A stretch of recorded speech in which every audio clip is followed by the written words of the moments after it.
Hello students, welcome back to Shubham lecturer channel. तो student, इस समय हम 12th फिजिक्स के चैप्टर 2 स्थिर वैद्युत विभव तथा धारिता को पढ़ रहे हैं, जिसमें आज का हमारा टॉपिक है समविभव पृष्ठ, जिसे हम इंग्लिश में कहते हैं इक्विपोटेंशियल सरफेस। ये एक बहुत ही इंपॉर्टेंट टॉपिक है और बहुत ही इजी टॉपिक है। इसको मैं आपको डेफिनीशन के साथ इसके चित्र को समझाऊंगा, कुछ नोट्स भी बताऊंगा जो कि आपको जानना बहुत ही ज़रूरी है। देखिए, मैं आपको स्टेप बाय स्टेप चैप्टर पढ़ा रहा हूँ, जिसमें हमारा टॉपिक है आज समविभव पृष्ठ।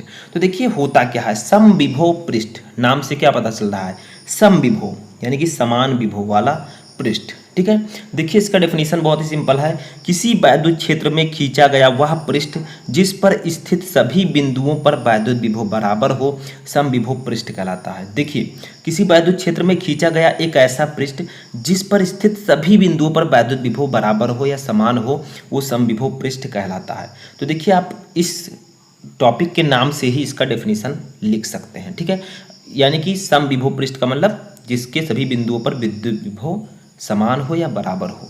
देखिए, अब इसका चित्र हम समझते हैं। जैसे मान लीजिए कि एक वैद्युत क्षेत्र हमने क्रिएट किया है। यहाँ पर एक वैद्युत क्षेत्र है। ठीक है, वैद्युत क्षेत्र को कुछ इस प्रकार से मैं डिनोट कर रहा हूँ। मान लीजिए एक वैद्युत क्षेत्र है, इसमें एक आवेश है। एक आवेश इस वैद्युत क्षेत्र में स्थित है। इस आवेश का नाम हम दे देते हैं प्लस क्यू आवेश। ठीक है, ये आवेश है प्लस क्यू आवेश। अब देखिए क्या कहा गया है कि किसी वैद्युत क्षेत्र में खींचा गया वह पृष्ठ। अब देखिए, इस वैद्युत क्षेत्र में इस आवेश के कारण क्या होगा, एक पृष्ठ बनेगा। एक पृष्ठ की हम कल्पना करेंगे। ये देखिए, कुछ इस प्रकार का एक पृष्ठ क्रिएट हो गया है। ठीक है, ये आपका एक पृष्ठ है। अब देखिए, अगर कोई वैद्युत क्षेत्र है तो मैंने आपको बताया था उस वैद्युत क्षेत्र में वैद्युत बल रेखाएं होती हैं। तो यहाँ पर क्या होगा, इस वैद्युत क्षेत्र के कारण कुछ वैद्युत बल रेखाएं उत्पन्न हो जाएंगी। देखिए, जैसे ये आपका हो गया।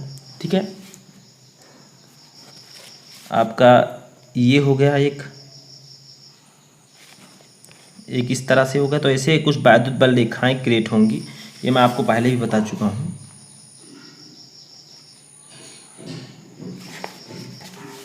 ठीक है, कुछ इस प्रकार से।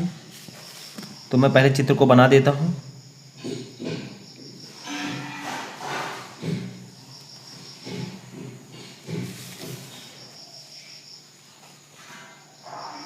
ठीक है, कुछ इस प्रकार से। देखिए, हमने क्या किया है, एक वैद्युत क्षेत्र में एक छोटा सा आवेश, एक बिंदु आवेश प्लस क्यू लिया है। इस आवेश के कारण जो वैद्युत बल रेखाएं कुछ उत्पन्न होंगी, तो वैद्युत बल रेखाओं की दिशा जो होगी वो इस प्रकार से होगी।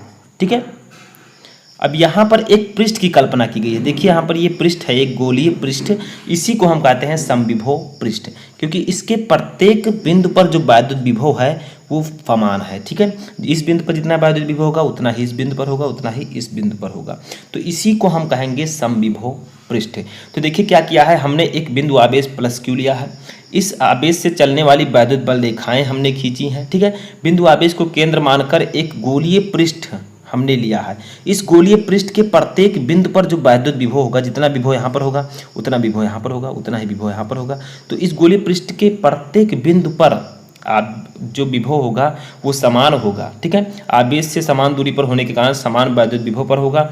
इस प्रकार का गोलीय जो पृष्ठ होगा वो समविभव पृष्ठ कहलाएगा। ठीक है, लेकिन एक बात आपको और ध्यान देना है, जो बिंदु आवेश से चलने वाली बल रेखाएं होंगी, ये जो आपकी वैद्युत बल रेखाएं हैं उत्पन्न हुई हैं, ये वैद्युत बल रेखाएं जो होंगी वो गोलीय पृष्ठ पर लंबवत होंगी। देखिए, जो गोलीय पृष्ठ है इसके लंबवत ये वैद्युत बल रेखाएं उत्पन्न होंगी। ठीक है, समझ में आया। अब देखिए, ये आपका समविभव पृष्ठ है। इसके प्रत्येक बिंदु पर जो विभव है वो बराबर है। ठीक है, तो हमने डेफिनेशन क्या बताया था कि किसी वैद्युत क्षेत्र में खींचा गया वह पृष्ठ। तो देखिए, कोई वैद्युत क्षेत्र इसमें खींचा गया वह पृष्ठ जिसके प्रत्येक बिंदु पर, जिस पर स्थित सभी बिंदुओं पर, जितने भी बिंदु होंगे उन सभी बिंदुओं पर वैद्युत विभव बराबर हो, उसे हम कहेंगे समविभव पृष्ठ। कुछ नोट पॉइंट मैं आपको यहाँ पर नोट करा देता हूँ, उसको आप लोग नोट कर लीजिए। देखिए, ये नोट है। ठीक है, नोट में आप लोग एक लिख सकते हैं। देखिए, समविभव पृष्ठ पर, समविभव पृष्ठ पर किन्हीं दो बिंदुओं के बीच, किन्हीं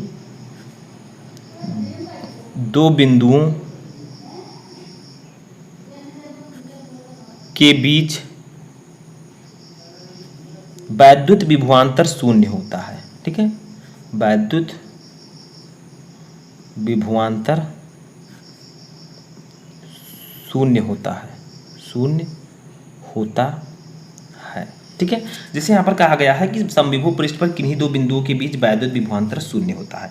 मान लीजिए एक बिंदु ये है और एक बिंदु ये है आपका। ठीक है, दूसरे पेन से मैं यूज कर लेता हूँ इसको। तो मान लीजिए कि आपका एक बिंदु जो है ये है। ठीक है, इस चीज़ से मैं कर देता, ये है एक बिंदु, ये है। ठीक है, तो इन दोनों बिंदुओं के बीच जो वैद्युत विभवांतर होगा, वैद्युत विभव होगा, वो शून्य होगा। ठीक है, वैद्युत विभवांतर जो होगा वो शून्य होगा। यहाँ पर एक चीज़ और ध्यान देना कि किसी आवेश को समविभव पृष्ठ के, मान लीजिए कोई आवेश है यहाँ पर, इस आवेश को समविभव पृष्ठ के एक बिंदु से दूसरे बिंदु तक ले जाने में, मान लीजिए यहाँ पर एक आवेश है, इस आवेश को हम एक बिंदु से दूसरे बिंदु पर अगर ले जाएं तो इनके बीच कोई कार्य आपको नहीं करना पड़ेगा। ठीक है, आपको कोई कार्य नहीं करना पड़ेगा, लेकिन शर्त ये है कि वैद्युत आवेश को वैद्युत क्षेत्र के लंबवत ले जाया जाए। यानी कि मान लीजिए ये आवेश है, ये इस आवेश को हमें यहाँ पर ले जाना है तो हमें कोई कार्य नहीं करना पड़ेगा, लेकिन जो वैद्युत क्षेत्र होना चाहिए, वो वैद्युत आवेश जो होना चाहिए वो वैद्युत क्षेत्र के लंबवत हमें ले जाना है। ठीक है, तो इसी को हम लोग कहते हैं समविभव पृष्ठ। तो कैसा लगा आपको ये? आगे देखिए, एक नोट और लिख लीजिए। ठीक है, दो नोट्स मैं आपको बता देता हूँ, दोनों को आपको नोट कर लेना है। एक नोट और लिख लीजिए कि समविभव पृष्ठ के, समविभव